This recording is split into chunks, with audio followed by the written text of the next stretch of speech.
இன்றைக்கி நம்ம evening snacks தான் பார்க்க போகிறோம். வாங்க உள்ளலாம் ஃப்ரெண்ட்ஸ் இன்றைக்கி நாங்கள் எதுனா பன்னு தான் செய்ய போகிறோம். சாக்லேட் பன். வாங்க பார்க்கலாம் எப்படி செய்கிறோன்னு. ஃப்ரெண்ட்ஸ் இது பன் நீங்கள் இந்த மாதிரி லேஸாக கட் பண்ணிக்கோங்க. வாங்க உள்ளலாம் ஃப்ரெண்ட்ஸ். இது கிசாம் ஜாமு உங்களுக்கு எல்லாத்துக்குமே மோஸ்ட்டாக தெரியும். நீங்கள் அளவாக போட்டுக்கலாம்னு அதிகமாக போட்டுக்கலாம், அது உங்கள் இஷ்டம். வாங்க ஃப்ரெண்ட்ஸ் போகலாம்.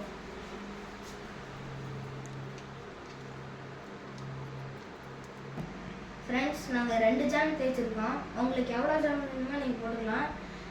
அதுக்கப்புறம் அது உங்களோட இஷ்டம் தான். வாங்க ஃப்ரெண்ட்ஸ் உள்ள போகலாம். ஃப்ரெண்ட்ஸ் இது உங்களுக்கு எல்லாத்துக்கும் மோஸ்ட்டாக தெரியும் டைரி மில்க்கு. நீங்கள் அதை மெல்ட் பண்ணிக்கோங்க. உங்களுக்கு அப்புறம் தோன்ற வரைக்கும் நீங்கள் ஜாம் போட்டுக்கலாம். ஃப்ரெண்ட்ஸ் எங்களோட சாக்லேட் பர்கர் ரெடி ஆகிடுச்சு. வாங்க உள்ள போகலாம்.